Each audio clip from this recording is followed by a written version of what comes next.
రాత్రి సరిగ్గా నిద్ర లేకపోవడంతో మనోజ్ఞకు బద్ధకంగా అనిపించింది. అభిషేక్ నిన్న రాత్రే ముంబై వెళ్ళాడు. క్లయింట్స్తో మీటింగ్ ఉందిట. 3 రోజులు ఉండవలసి వస్తుందని చెప్పి వెళ్ళాడు. అభిషేక్ తరచూ క్యాంపులకు వెళ్తూ ఉండటంతో నెలలో 10-12 రోజులు ఇంట్లో ఒంటరిగా గడపటం ఆమెకు అలవాటైపోయింది. ఆమెకు రాత్రి సరిగ్గా నిద్ర పట్టకపోవటానికి కారణం పక్కన భర్త లేకపోవటం కాదు. అతడు పక్కన ఉన్నా ఒక్కటే, లేకపోయినా ఒక్కటే, పెద్ద తేడా ఏమీ ఉండదు. రాత్రి అభి వెళ్ళిపోయాక ఆమె 10ంటికి మంచం మీద పడుకుని ఏదో మ్యాగజైన్ తిరిగేస్తూ ఉన్న సమయంలో అష్మిత నుంచి ఫోన్ వచ్చింది. అమెరికాలో ఉన్న చిన్న కూతురు అక్షిత రోజులో ఒక్కసారైనా ఫోన్ చేసి మాట్లాడుతుంది. కానీ పెద్దమ్మాయి అష్మిత అలా కాదు, ఎప్పుడో తప్ప ఫోన్ చేయదు. చెల్లి చేసినట్టు నువ్వు చేయవచ్చుగా అని అడిగితే నవ్వేస్తూ, రోజు మాట్లాడుకోవటానికి విషయాలు ఏముంటాయమ్మా, చెల్లెలంటే మాటకారి, దానికి ఎవరితో ఒకరితో మాట్లాడకపోతే తోచదు. తన చుట్టుపక్కల వాళ్ల కబుర్లన్నీ నీకు మోస్తూ ఉంటుంది. తనేం కూర వండిందో చెప్పి నువ్వేం వండావని అడుగుతుంది. పోసుకోలు కబుర్ల వల్ల సమయం వృధా కావడం తప్ప ఉపయోగం ఏముంది చెప్పు అంటుంది. నువ్వెలా ఉన్నావో నాకు తెలియదు కదే, నా క్షేమ సమాచారాలు కూడా నీకు తెలియాలిగా అందో రోజు మనోజ్ఞ. అమ్మా, ఒక్కటి గుర్తుపెట్టుకో, నేను ఫోన్ చేయలేదంటే అంతా బాగున్నట్టు లెక్క. ఏదైనా ముఖ్య విషయం ఉంటే నీకు ఫోన్ చేయకుండా ఉండలేనమ్మా అంది. మనోజ్ఞ హలో అనటం ఆలస్యం. అష్మిత వెక్కిళ్ళు పెట్టి ఏడవటం వినిపించింది. ఆమె కంగారు పడిపోతూ, ఏమైంది తల్లి, ఎందుకు ఏడుస్తున్నావు అని అడిగింది. 2-3 సార్లు రొక్కించి అడిగినా సమాధానం అష్మిత ఏడుపు తప్ప ఆమె నోటి నుండి ఒక్క మాట కూడా వెలువడలేదు. మీ ఆయన ఏమైనా అన్నాడా? ఆరోగ్యం బాలేదా? ఏం జరిగిందో చెప్తే కదా నాకు తెలిసేది. ఏదైనా సమస్య వస్తే దానికి పరిష్కారం ఏడుపు మాత్రం కాదు, అసలేం జరిగిందో చెప్పు అంది మనోజ్ఞ. అప్పటికి అస్మిత ఏడుపుని కొంత దిగమింగుకొని, అమ్మా, శరత్కి ఎవరితోనో ఎఫ్ఐఆర్ ఉందమ్మా, రోజు పడుకునే ముందు అరగంట చాట్ చేసి కానీ పడుకోడు. ఇప్పుడు కూడా ఆ అమ్మాయితో చాట్ చేస్తున్నాడు అంది. అది అమ్మాయితోనే అని నీకు ఎలా తెలుసు? శరత్ స్నానానికి వెళ్ళినప్పుడు అతడి మొబైల్లో వాట్సాప్ మెసేజెస్ చూశానమ్మా. కమల అనే అమ్మాయికే మెసేజెస్ ఇస్తుంటాడు. రోజు లేవగానే గుడ్ మార్నింగ్, పడుకునే ముందు గుడ్ నైట్ లేకుండా రోజు గడవదు. మనోజ్ఞ కొన్ని క్షణాలు ఆలోచించి చెప్పింది. అది కమలాని ఎందుకు అనుకుంటున్నావు? కమల్ కావచ్చుగా. చాలాసార్లు మన అనుమానాలు నిజానికి ఆమెడ దూరంలో ఉంటాయి తల్లి. లేదమ్మా, నేను ఖచ్చితంగా చెప్పగలను, అది అమ్మాయి. ఆ నిర్ధారణకి ఎలా వచ్చావు? డీపీలో అమ్మాయి ఫోటో చూశానమ్మా. చాలా అందంగా, నాజుగ్గా, ఫ్యాషనబుల్గా ఉంది. టీషర్ట్, జీన్స్ ప్యాంట్ వేసుకుని. శరత్ ఆమెతో ఫోన్లో మాట్లాడినప్పుడు 1-2 సార్లు చాటుగా విన్నానమ్మా. హాయ్ కమల అంటూ అల్లరిగా నవ్వుతూ మాట్లాడాడు. మళ్ళా సన్నగా ఏడుపు వినిపించింది. ఫోన్లో మాట్లాడుతుంటే విన్నానన్నావుగా, ఏం మాట్లాడాడు? కమల, రేపు తప్పకుండా పబ్కి వెళదాం, ప్రామిస్, బాగా ఎంజాయ్ చేద్దాం, సరేనా అంటూ ఓ రోజు, లంచ్లో నువ్వు వండుకొచ్చిన చికెన్ కూర సూపర్, నా భార్య కూడా ఎప్పుడూ అంత రుచిగా వండలేదంటే నమ్ము అంటూ ఓ రోజు మాట్లాడుతుంటే విన్నానమ్మా. అతడు మాట్లాడిన దాన్ని బట్టి ఆ కమల అనే అమ్మాయి ఎవరో అతడి కొలీగ్ అనిపిస్తోంది. తొందరపడి నిర్ణయాలకు రావటం మంచిది కాదు. అతడిని నిలదీసి అడుగు, ఏమంటాడో విను. అతడు చెప్పే దాంట్లో నిజం ఉందో లేదో కనుక్కో. ఆ తర్వాతే ఓ నిశ్చిత అభిప్రాయానికి రా. అమ్మా, ఒకవేళ అతడికి వేరే అమ్మాయితో ఉన్న ఎఫ్ఐఆర్ నిజమైతే ఏం చేయను? అదే నిజమైతే అతడు పశ్చాత్తాపడి ఆమెను వదిలేస్తానంటే కొన్నాళ్ళు చూడు. నిజంగానే వదిలేస్తే మంచిది. ఒకవేళ వదలను అనో, లేకపోతే వదిలేస్తానని చెప్పి వదలకపోతేనో అతడిని వదిలేసి. నువ్వు కూడా ఎంటెక్ చేశావు, అతడితో సమానంగా సంపాదిస్తున్నావు. లొంగి ఉండవలసిన కర్మ నీకేమీ పట్టలేదు. మన ఆత్మాభిమానం దెబ్బతినకూడదు, అది మరణంతో సమానం. అయినా ఇదంతా నువ్వు స్వయంగా నిజానిజాలు తెలుసుకున్నాకనే. అప్పటి వరకు బాధపడుతూ ఏడుస్తూ కూర్చోకు. ఏడుపు ఓటమికి చిహ్నం, మర్చిపోకు అంది. భర్తకు అక్రమ సంబంధం ఉందని తెలిసి సివియర్ డిప్రెషన్తో బాధపడుతూ తన దగ్గరకు వచ్చే ఆడవాళ్లకు సర్దుకుపోయి కాపురం చేయమని తనెప్పుడూ సలహా ఇవ్వలేదు. మొగుడి సంపాదన మీదనే ఆధారపడి బతికే అక్షర ముక్కరాని ఆడవాళ్లైనా సరే అదే చెప్పేది. కూలీ చేసుకునైనా బతుకు తప్ప వాడు చేసే మోసాన్ని, అన్యాయాన్ని సహిస్తూ బతక్కు అని సలహా ఇచ్చేది. కొంతమంది ఆడవాళ్లు, నా భర్త అంటే నాకు చాలా ప్రేమ, అతడు లేకుండా బతకలేను అనేవాళ్ళు. అప్పుడు తను, ప్రేమ ఒకవైపునే ఉంటే సరిపోదు, ప్రేమించవలసింది ప్రేమనే. మనం ప్రేమిస్తే బదులుగా అతడు కూడా మనల్ని ప్రేమించాలి. అతడు మరో ఆడదాన్ని పొందు కోరుతున్నాడంటే నువ్వంటే ప్రేమ లేదనే అర్థం. వాణ్ణి వదిలేయ్ అంటూ సలహా ఇచ్చేది. ఇప్పుడు తన పెద్ద కూతురికి కూడా అదే సలహా ఇచ్చింది. కానీ తన విషయంలో ఏం చేస్తోంది? అభికి తన మీద ప్రేమ తగ్గిపోతుందని తెలుస్తూనే ఉంది. కానీ తను ఇంకా అభిని ప్రేమిస్తూనే ఉంది. బయటి వాళ్లకు చెప్పటానికి ఒక నీతి, తనకు మరో నీతి ఎందుకు? అభికి కూడా ఏమైనా అక్రమ సంబంధం ఉందా? ఉంది అనుకోవటానికి ఆమె మనస్సు ఒప్పుకోలేదు. లేదు, తన అభి అలాంటి వాడు కాదు. పని ఒత్తిడి కావచ్చు, వయస్సు పెరగడంతో శృంగార సౌకుమార్య భావనలు తగ్గి ప్రాక్టికల్గా వ్యవహరించడం కావచ్చు. ఉదయం లేచాక ఆమెకు బ్రేక్ఫాస్ట్ తినాలన్న ఆసక్తి లేకుండా పోయింది. కాఫీ చేసుకుని తాగి హాస్పిటల్కి బయలుదేరింది. మధ్యాహ్నం తినడం కోసం లంచ్ బాక్స్ కూడా పెట్టుకోలేదు. వంట మీదికి ధ్యాసే పోలేదు. మధ్యాహ్నం ఆకలనిపిస్తే బయట నుండి ఏదైనా తెప్పించుకుని తినాలనుకుంది. అష్మిత సంసారం ఏమవుతుందోనన్న ఆలోచనతో అసలే మనసంతా గజిబిజిగా ఉంటే హాస్పిటల్ చేరుకున్న గంట తర్వాత ఆమె మొబైల్కి వచ్చిన ఫోన్ కాల్ ఆమెను మరింత కలవరపరిచింది. అది చారులత నంబర్ కావటంతో చాలా ఉత్సాహంగా, హాయ్ చారులత, ఎలా ఉన్నావు అని అడిగింది. చారులత తన పేషెంట్. ఏడాది క్రితం సివియర్ డిప్రెషన్తో తన దగ్గరకు వచ్చింది. 24 ఏళ్ల వయస్సు, బంగారు మేని ఛాయ, కోలమొహం, చారడేసి కళ్ళు. వీటన్నిటినీ మించి ఆ అమ్మాయి పేరు తనను బాగా ఆకర్షించింది. సత్యజిత్ రే డైరెక్ట్ చేసిన చారులత సినిమా చూసినప్పటి నుండి తనకు ఆ పేరు వింటే చాలు ఏదో తీయటి మత్తు కమ్మేసినట్టు అవుతుంది. ఫోన్లో అటు నుంచి ఓ స్త్రీ కంఠం వినిపించింది. అది చారులత గొంతు కాదని తనకు వెంటనే అర్థమై, ఎవరు మాట్లాడేది అని అడిగింది. అటు నుంచి మొదట ఏడుపు వినిపించింది. కొన్ని క్షణాల విరామం తర్వాత, నేను చారులత మమ్మీని డాక్టర్. చారులత ఆత్మహత్య చేసుకుంది. తన సూసైడ్ నోట్లో మీ గురించి ప్రస్తావించింది. అందుకే మీకు తన చావు గురించి తెలియజేస్తున్నాను అంది. మనోజ్ఞ షాక్కి లోనైంది. చారులత ఆత్మహత్య చేసుకోవటం ఏమిటి? ఏడాది పాటు చాలా శ్రద్ధగా ఆ అమ్మాయికి తను ట్రీట్మెంట్ అందించింది కదా. సూసైడల్ టెండెన్సీ మచ్చుకైనా లేదని నవ్వుతూ చెప్పిన అమ్మాయి వారం తిరక్క ముందే ఇలా చేసుకోవటం ఏమిటి? ఎప్పుడు జరిగింది ఇది? గొంతు పెగిల్చుకుని అడిగింది. ఎప్పుడు చేసుకుందో తెలీదు మేడం. నాకు ఒంట్లో నలతగా ఉందని, ఈరోజు ఆఫీస్కి సెలవు పెట్టానని ఉదయం చెప్పింది. 8ంటికే బ్రేక్ఫాస్ట్ తినేసి పడుకుంటానని చెప్పి తన గదిలోకి వెళ్ళిపోయింది. అరగంట క్రితం తనకెలా ఉందో కనుక్కుందామని గదిలోకి పడితే ఫ్యాన్కు చున్నీతో ఉరేసుకుని కనిపించింది అని పెద్దగా ఏడవసాగిందావిడ. మనోజ్ఞకు చార్లత వాళ్ళ ఇల్లెక్కడో తెలుసు. ఓసారి బాగా పొద్దుపోయాక ట్రీట్మెంట్ కోసం వచ్చింది. తను ఇంటికి వెళ్ళటానికి హ్యాండ్ బ్యాగ్ సర్దుకుంటున్నప్పుడు, సారీ డాక్టర్, ఆఫీస్లో ఈరోజు లేట్ అవర్స్ పని చేయవలసి వచ్చింది.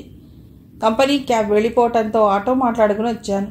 దానికి తోడు చాలా ట్రాఫిక్ ఉంది. ఈరోజు బాగా ఆలస్యం అయిపోయింది. మీరు వెళ్ళబోతున్నట్లున్నారుగా. పర్వాలేదులేండి, రేపొస్తాను అంటూ వెనక్కి తిరిగి వెళ్ళబోతున్న చార్లతని తనే ఆపింది. మరో పావుగంట తర్వాత మందులు మార్చి రాసిచ్చాక తనే కారులో ఆ అమ్మాయిని వాళ్ళ ఇంటి దగ్గర దిగబెట్టొచ్చింది. నేను 20 నిమిషాల్లో వస్తాను అంది మనోజ్ఞ చారులత వాళ్ళమ్మతో. నర్స్తో, 1 గంటలో తిరిగి వస్తాను, ఎవరైనా పేషెంట్స్ వస్తే కూర్చోబెట్టు అని చెప్పి చారులత వాళ్ళింటికి బయలుదేరింది. దారిలో ఆమెకు చారులత మొదటిసారి తన క్లినిక్కి వచ్చినప్పుడు జరిగిన సంభాషణను గుర్తొచ్చింది. ఆ అమ్మాయితో పాటు ఆమె స్నేహితురాలు దివ్య కూడా వచ్చింది. పేషెంట్ అడ్మిట్ కార్డ్ మీద సిహెచ్ లత అన్న పేరు చూసి, మీలో లత ఎవరు అంటూ నవ్వుతూ ప్రశ్నించింది. నేనే మేడం అందే ఒక అమ్మాయి. ఆ అమ్మాయి వైపు పరిశీలనగా చూసింది. కళ్ళు విరిసిన మందారాల అరచెయ్యంత వెడల్పుగా ఉన్నాయి. చాలా రోజుల నుంచి సరిగ్గా నిద్ర లేదనటానికి గుర్తుగా కళ్ళు ఎర్రగా ఉండటంతో పాటు కళ్ళ కింద అరంగుళం మందాన నల్లటి చారలున్నాయి.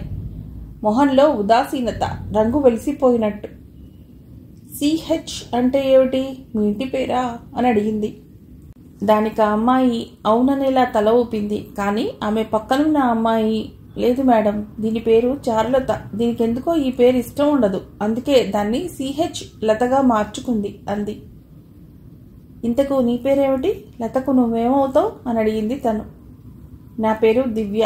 నేను లత కొలీగ్స్. మేమిద్దరం కాగ్నిజెంట్ కంపెనీలో సాఫ్ట్వేర్ ఎగ్జిక్యూటివ్స్గా పనిచేస్తున్నాం అందా అమ్మాయి. తను చార్లత వైపు తిరిగి, ఎందుకు నీకు చార్లత అనే పేరు ఇష్టం ఉండదు? ఎంత మంచి పేరో తెలుసా?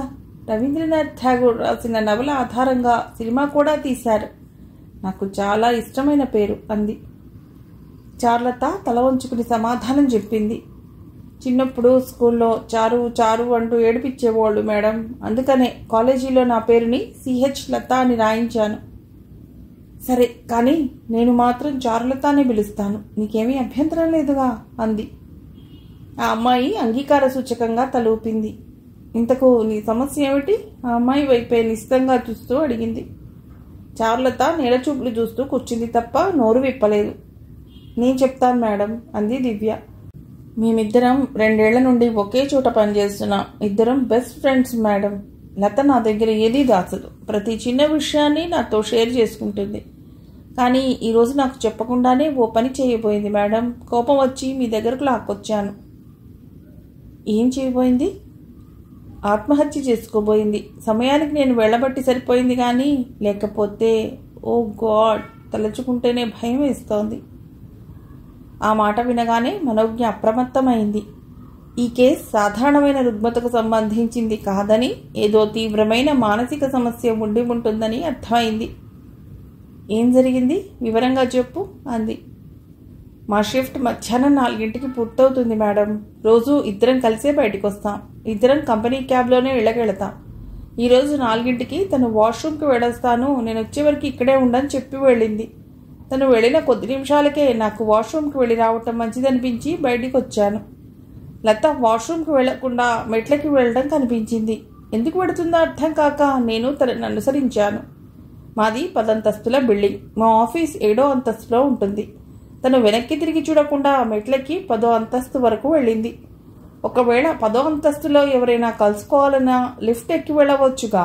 కానీ తను 10వ అంతస్తులో ఆగకుండా మెట్లకి టెర్రస్ వైపు వెళుతుంటే అప్పుడొచ్చింది అనుమానం నాకు. పరిగెత్తుకుంటూ టెర్రస్ చేరుకుని కిందికి దుక్కపోతున్న లతని గట్టిగా పట్టుకుని వెనక్కి లాగాను. అది వద్దంటున్నా వినకుండా మీ దగ్గరకు బలవంతంగా తీసుకొచ్చాను మేడం. ప్లీజ్, ఇది మరోసారి అలాంటి ప్రయత్నం చేయకుండా ట్రీట్మెంట్ ఇవ్వండి అంది దివ్య. తను లత వైపు తిరిగి, ఎందుకు సూసైడ్ చేసుకోవాలనుకున్నావు? అంత కష్టం ఏమొచ్చింది అని అడిగింది. దానికి కూడా లత నుండి ఎటువంటి సమాధానమూ రాలేదు. మళ్ళా దివ్యనే చెప్పసాగింది. మా టీంలో వినాయక్ అనే అబ్బాయి కూడా పనిచేస్తాడు మేడం. బాగుంటాడు. చాలా బాగుంటాడు. బాలీవుడ్ హీరోలా. లతకు వాడంటే ప్రేమ. వాడు దీన్ని ప్రేమించాడు. 7-8 నెలలు ఇద్దరు కాఫీ డేలకు, పబ్లకు, మల్టీప్లెక్స్లకు బాగానే తిరిగారు. ఓ నెల క్రితం వాడి వాట్సాప్ డిపిలో ఏదో ఫోటో పెట్టాట. 4 అమ్మాయిలు 2 అబ్బాయిలు ఉన్న గ్రూప్ ఫోటో అది. అప్పటి నుంచి ఇద్దరి మధ్య గొడవ మొదలైంది. ఎందుకు గొడవ జరిగిందో చార్లత నోటి నుండే వినాలనుకుంటున్నా అంటూ చార్లత వైపు తిరిగి, నీ గురించి నీ ఫ్రెండ్ చెప్పడం ఏమిటి? నువ్వు కదా చెప్పాలి. నాకు ఫస్ట్ హ్యాండ్ ఇన్ఫర్మేషన్ కావాలి. నువ్వే చెప్పు, ఏం జరిగిందో అని అడిగింది తను. వాళ్ళందరూ MBAలో తన క్లాస్మేట్స్ అని చెప్పాడు మేడం. 4 రోజుల క్రితం ఓ ఆదివారం ఏదో రిసార్ట్లో గెట్ టుగెదర్ జరుపుకున్నారట. నాకు ఆ విషయం చెప్పలేదు. దాన్ని నేను లైట్గానే తీసుకున్నాను. కానీ గ్రూప్ ఫోటోలో ఓ అమ్మాయి అతన్ని అంటుకుపోయి కనిపిస్తే ఎవరా అమ్మాయి అని నిలదీశాను. ఆ అమ్మాయి పేరు శ్రావణి అని చెప్పాడు. వాడింటి పక్కనే ఉంటారట. చిన్నప్పటి నుండి కలిసి చదువుకున్నారట. ముక్తాయింపుగా చాలా మంచి అమ్మాయి అని కూడా చెప్పాడు అంది చారులత. అందుకు కోపం వచ్చిందా నీకు? అందుకు కాదు మేడం. మిగతా వాళ్ళు పక్కపక్కనే నిలబడి ఫోటో దిగితే ఆ పిల్ల వినాయక్ మెడ చుట్టూ చేతులేసి తలని వాడి గుండెల మీద వాల్చి ఫోటో దిగింది. ఎంత చనువు లేకపోతే, సిగ్గు లేకుండా అలా అల్లుకుపోతుంది చెప్పండి. నిజం చెప్పు, ఆ అమ్మాయిని లవ్ చేస్తున్నావా అని అడిగాను.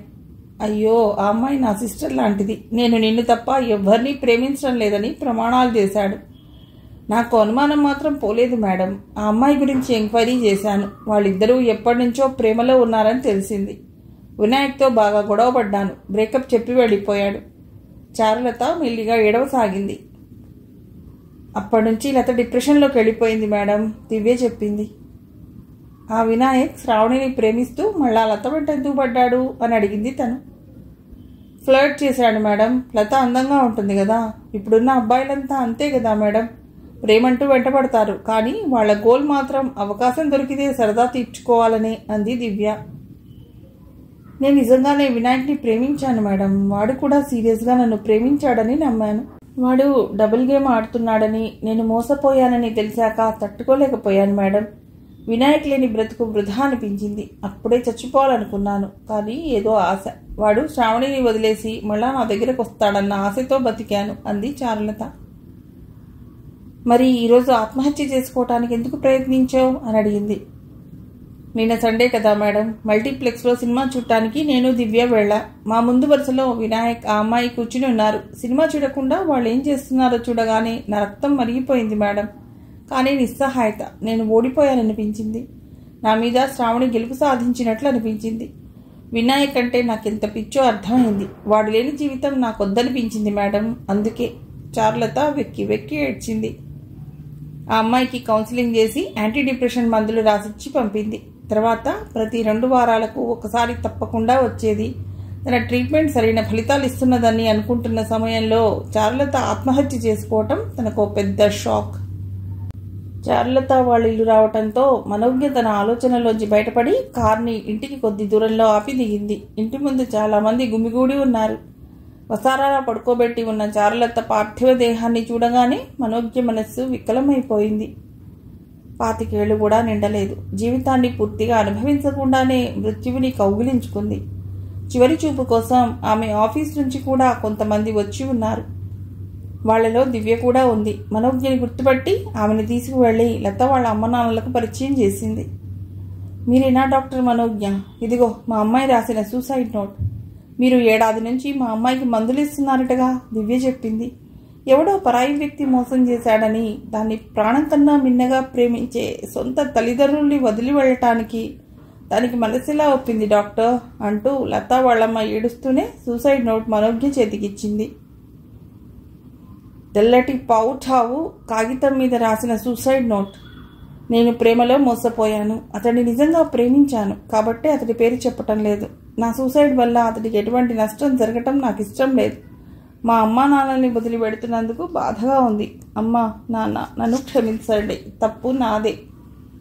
అమాయకంగా వాడిని నమ్మటం నా తప్పే. అందుకే నాకు నేనే శిక్ష వేసుకున్నాను. దివ్య నన్ను డిప్రెషన్ నుంచి బయటపడేయటానికి చాలా ప్రయత్నించింది. డాక్టర్ మనోజ్ఞ గారి దగ్గరికి తీసుకువెళ్ళి ట్రీట్మెంట్ ఇప్పించింది. Thank you Divya. You are my best friend. I will miss you. నేను ఆత్మహత్య చేసుకోకుండా ఉండటం కోసం తన సాయశక్తిలా ప్రయత్నించిన డాక్టర్ మనోజ్ఞ గారు నా మీద ఉంచిన నమ్మకాన్ని వమ్ము చేస్తూ వెళ్ళిపోతున్నాను. I'm sorry doctor. నాకు అతని మీదున్న పిచ్చి ప్రేమను, అతడు దూరం కావటం వల్ల కలిగిన బాధను మీ సైకియాట్రిక్ మందులు మరిపించలేకపోయాయి. ఇది మీ మందుల వైఫల్యం కాదు. నా ప్రేమ వాటికన్నా బలమైంది. అయినా ప్రేమ హృదయానికి సంబంధించింది కదా. మీరిచ్చే మందులు మెదడు మీద కదా పనిచేస్తాయి. హృదయం మీద పనిచేసే మందులుంటే ఎంత బాగుండేదో కదా. చదివాక మనోజ్ఞ ఆ కాగితాన్ని వాళ్ళమ్మకు తిరిగిస్తూ ఐఎమ్ సారీ అంటూ గొణిగింది. ఇంకేమనాలో ఆమెకు అర్థం కాలేదు. పోలీసులు రావటంతో హడావుడి మొదలయ్యింది. లత ఇలా చేస్తుందని ఊహించలేదు మేడం అంటూ దివ్య ఏడవసాగింది. ఇక్కడ కాదు, నా కారులో కూర్చుని మాట్లాడుకుందాం అంటూ మనోజ్ఞ దివ్యని అక్కడ గుమిగూడి ఉన్న మనుషుల నుండి దూరంగా తీసుకువెళ్ళింది. ఎందుకు ఆత్మహత్య చేసుకుందో నీకేమైనా తెలుసా? కారులో కూర్చున్నాక అడిగింది మనోజ్ఞ. 3 రోజుల క్రితం వినాయక్ శ్రావణిని పెళ్లి చేసుకున్నాడు మేడం. ఆ వార్త తెలిసినప్పటి నుండి లత మరింత డిప్రెషన్కి లోనైంది. నేను చాలా సముదాయించాను మేడం. నీతో బ్రేకప్ చేసుకుని వెళ్ళిపోయిన వాడు ఎవరిని పెళ్లి చేసుకుంటే నీకేమిటి అని చెప్పాను. తనకు బాధగా ఉంటుందని తెలుసు. అయినా కొన్ని రోజుల్లో దాని నుండి బయటపడుతుందనుకున్నాను. నిన్న కూడా ఆఫీస్లో నాతో మామూలుగానే మాట్లాడింది. ఎటొచ్చి మొబైల్లో వినాయక్తో తను దిగిన ఫోటోలు చూసుకుంటూ ఏడ్చింది. నేను మందలిస్తే పాత జ్ఞాపకాలు ఓసారి నెమరు వేసుకుంటున్నాను దివ్య. రేపటికి అన్నీ డిలీట్ చేసేస్తాను అంది. నిజమనుకున్నాను మేడం. తనే ఈ లోకం నుంచి డిలీట్ అయిపోతుందనుకోలేదు అంది దివ్య. మనోజ్ఞకు దిగులనిపించింది. సూసైడల్ టెండెన్సీ ఉన్న పేషెంట్ని ఆ సూసైడ్ నుంచి రక్షించలేని మందులెందుకు? చార్లత తన సూసైడ్ నోట్లో రాసింది నిజమేననిపించింది. కడుపు నొప్పి ఉంటే డాక్టర్లు అది తగ్గడానికి మందులు ఇస్తారు. అవసరమైతే ఆపరేషన్ చేసి ప్రాణాల్ని కాపాడతారు. కానీ ఈ సైకియాట్రిక్ మందులు మెదడు మీద పనిచేస్తాయి కానీ హృదయ సంబంధమైన సమస్యల నుండి మనిషిని కాపాడగలవా? అలాగైతే తన మందులు ఎందుకు చార్లతని ఆత్మహత్య చేసుకోకుండా ఆపలేకపోయాయి? తను మెడిసిన్ చదివే రోజుల్లో కూడా తనకి ఇలాంటి అనుమానాలు ఎన్నోసార్లు వచ్చేవి. మనస్సు, హృదయం రెండు ఒకటేనా? హృదయం అనేది ఎక్కడుంటుంది? మెదడులో జనించే సున్నితమైన భావాల్ని హృదయగతం అనుకుంటున్నామా?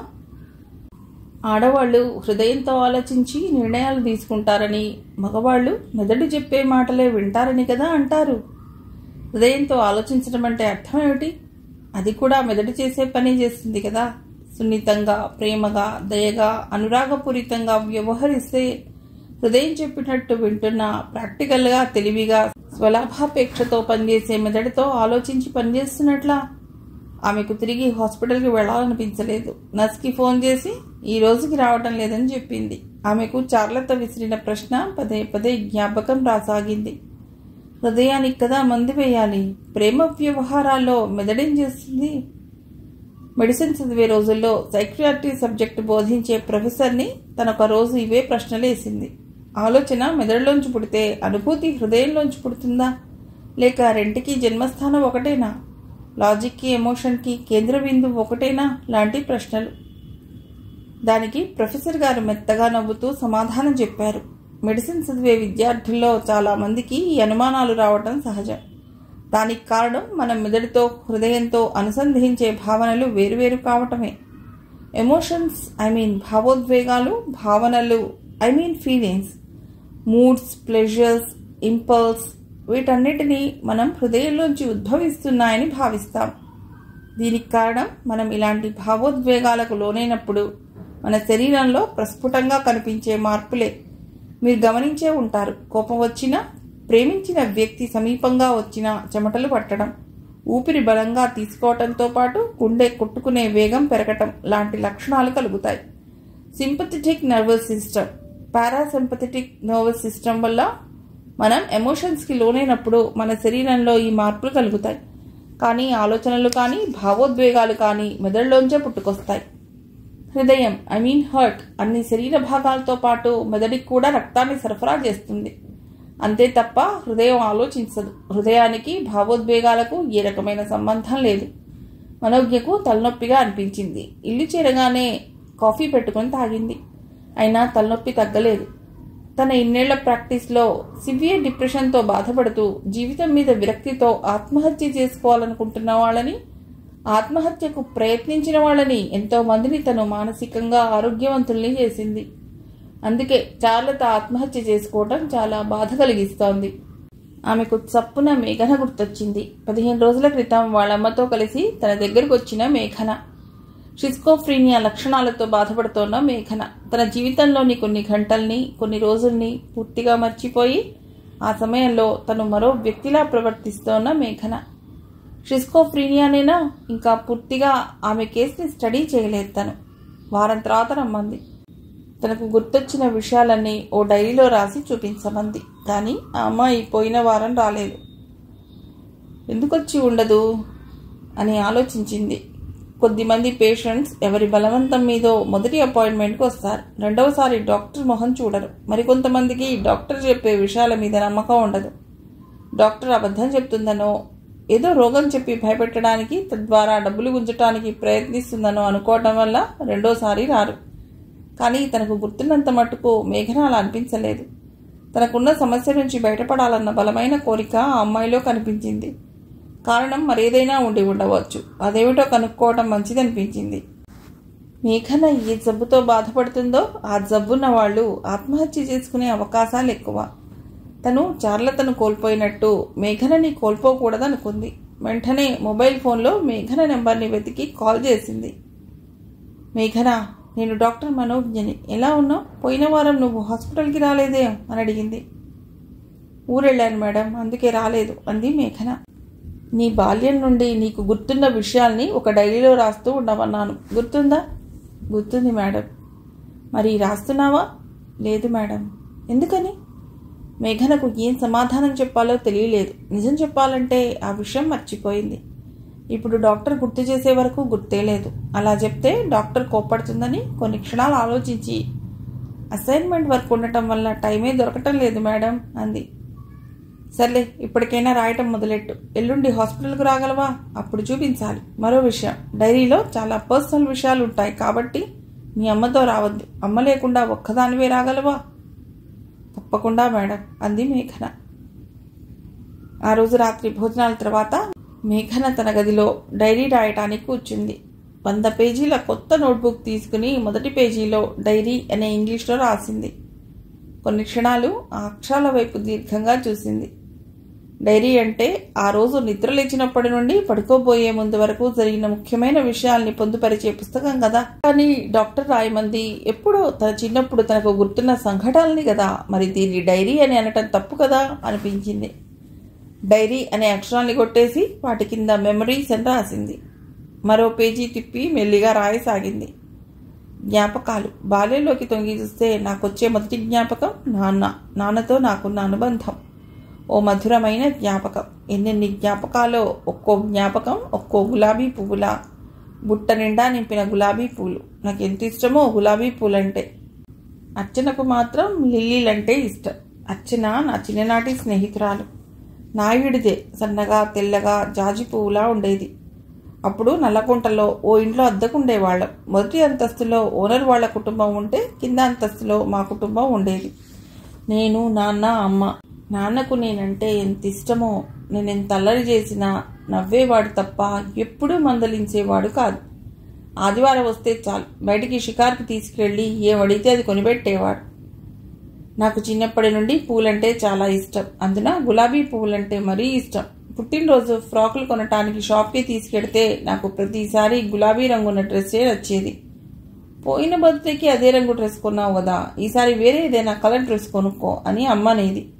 నేను మాత్రం నాకు పింక్ కలర్ డ్రెస్సే కావాలని పట్టుపట్టేదాన్ని.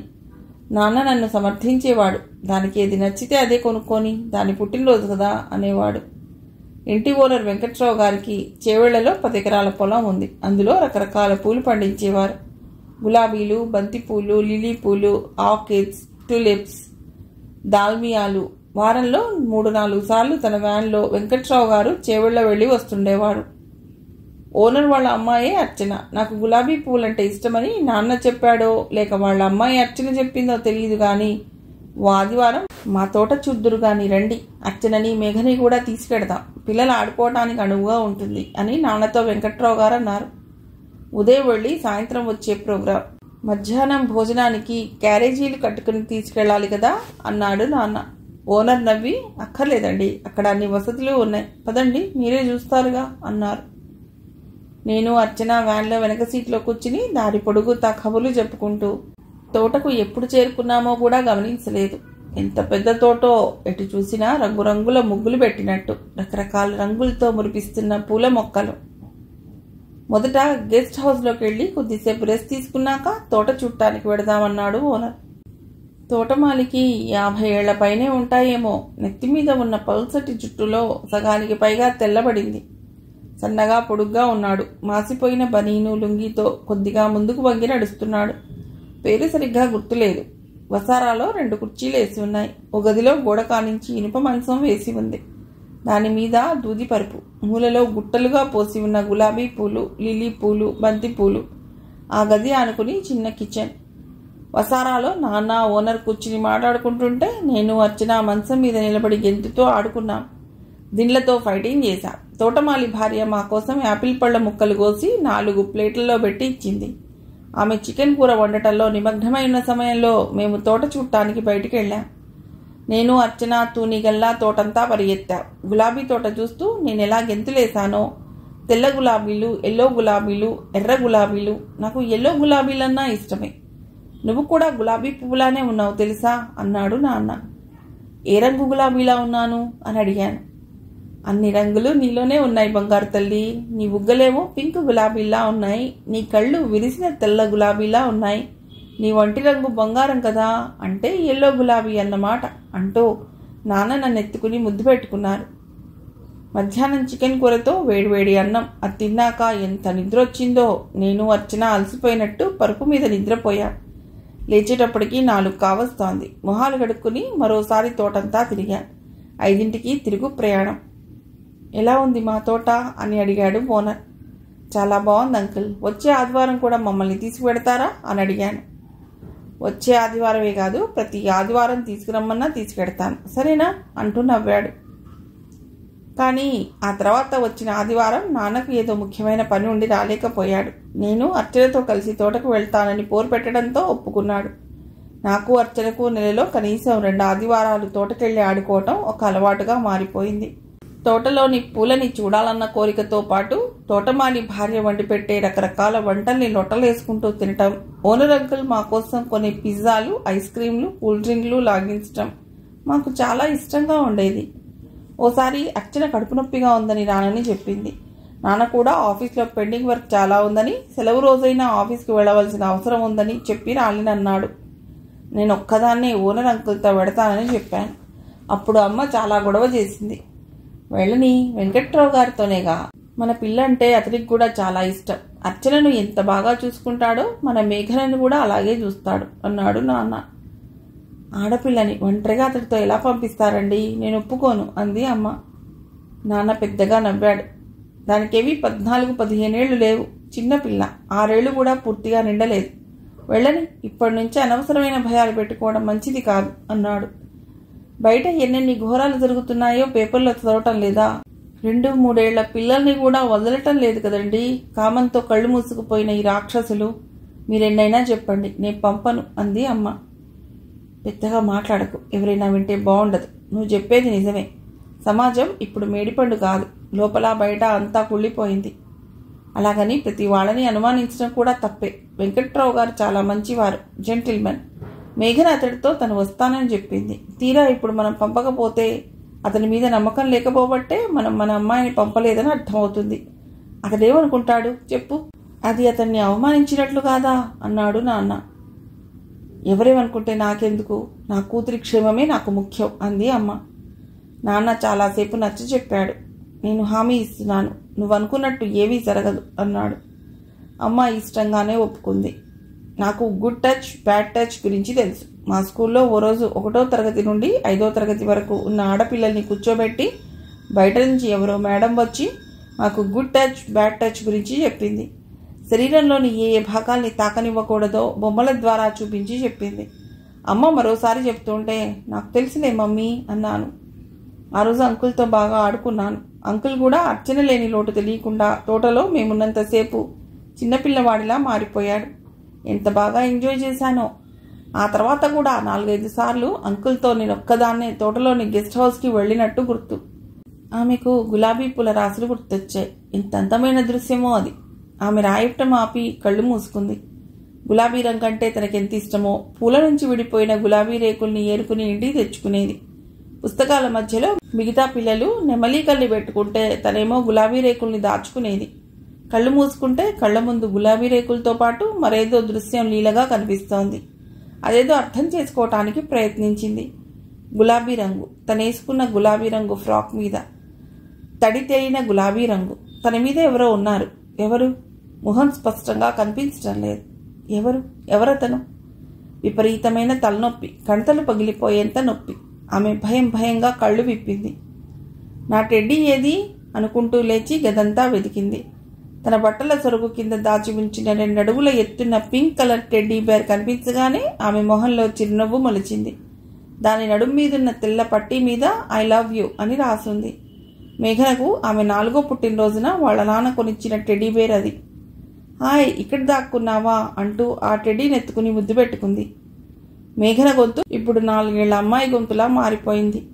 దా, ఇద్దరం కలిసి పడుకుందా, మరిద్దరం దోస్తులం కదా అంటూ దాన్ని మంచం మీద తన పక్కనే పడుకోబెట్టుకుని దాని మీద చెయ్యి వేసింది. దాన్ని జోకొడుతూ, నీకో కథ చెప్పనా? కుందేలు తావేలు కథ. అనగనగా ఓ ఊళ్ళో ఓ కుందేలు ఉండేది. దానికి చాలా పొగరు. కథ చెప్తూనే మేఘన నిద్రలోకి జారుకుంది. ఉదయం నిద్రలేచి తన పక్కన ఉన్న టెడ్డీ బేర్ని చూసిన మేఘన కంగారు పడింది. ఎలా వచ్చింది ఇది తన పక్క మీదకి? బట్టల సొరుగు కింద దాచిపెట్టిన ఈ టెడ్డీ బేర్ని ఎవరు బయటికి తీశారు? ఎంత ఆలోచించినా అది తన బెడ్ మీదకి ఎలా వచ్చిందో అర్థం కాలేదు. రాత్రి తను డైరీ రాయటానికి కూర్చున్న విషయం గుర్తుంది, కానీ ఆ తర్వాత ఏం జరిగిందో గుర్తుకు రావటం లేదు. టెడ్డీ బేర్ని చూస్తే అమ్మ కోప్పడుతుందన్న విషయం గుర్తొచ్చి గబగబా లేచి దాన్ని బట్టల సరుకు కింద దాచిపెట్టేసింది. తన 4వ పుట్టినరోజు నాడు నాన్న కొనిచ్చిన అందమైన అపురూపమైన గిఫ్ట్ అది. అప్పటి నుంచి అదే తన బెస్ట్ ఫ్రెండ్. దాంతో ఎన్ని కబుర్లు చెప్పేదో, దాన్ని ఎన్ని రకాలుగా సింగారించేదో. స్కూల్ నుంచి తాను ఇంటికొచ్చినప్పటి నుండి రాత్రి పడుకోబోయే వరకు అది తన చేతుల్లోనే ఉండేది. అన్నం తింటున్నప్పుడు కూడా దాన్ని తన ఒళ్ళో పెట్టుకునే తింటుంటే అమ్మ ఎన్నిసార్లు కోప్పడేదో. తన నుండి ఆ టెడ్డీని వేరు చేయాలని అమ్మ ఎన్ని రకాలుగా ప్రయత్నించేదో. తను స్కూల్కి వెళ్ళగానే టెడ్డీని ఎక్కడో దాచేసేది. తన ఇంటికి వచ్చాక అమ్మా నా టెడ్డీ ఏది అని అడిగితే ఏమో నాకేం తెలుసు, నువ్వెక్కడ పెట్టి మర్చిపోయావో వెతుక్కో అనేది. వెతికి వెతికి విసిగిపోయి అది దొరకలేదని ఏడుస్తుంటే నాన్నే తనని ఓదార్చేవాడు. అమ్మను కోప్పడి ఎక్కడ దాచిందో కనుక్కుని వెతికి తెచ్చి తన చేతుల్లో పెట్టేవాడు. దాన్ని చూడగానే ఎంత సంతోషం వేసేదో. తప్పిపోయిన ఆత్మీయుడు దొరికినంత సంబరం తనకు. 10 ఏళ్లు దాటే వరకు టెడ్డీ పక్కన లేదే నిద్ర పట్టేది కాదు. తను నిద్రలో ఉన్న సమయంలో అమ్మ ఎన్నిసార్లు దాన్ని తన పక్క నుండి తీసేసేదో. మధ్యలో మెళుకు వచ్చి తన టెడ్డీ కోసం వెతుకునేది. దాన్ని మళ్ళా తెచ్చి తన పక్కలో పడుకోబెట్టే వరకు ఊరుకునేది కాదు. టెడ్డీ విషయంలో అమ్మకు తనకు ఎన్నిసార్లు గొడవలైనాయో. రాత్రి తను రాసిన డైరీలోని పేజీ తెరిచి ఉండటాన్ని గమనించి దాన్ని మూసేసి అల్మారాలో పెట్టి తాళం వేసింది. తొందరగా తయారై కాలేజీకి వెళ్ళింది. మిగిలిన కథ తర్వాతి భాగంలో.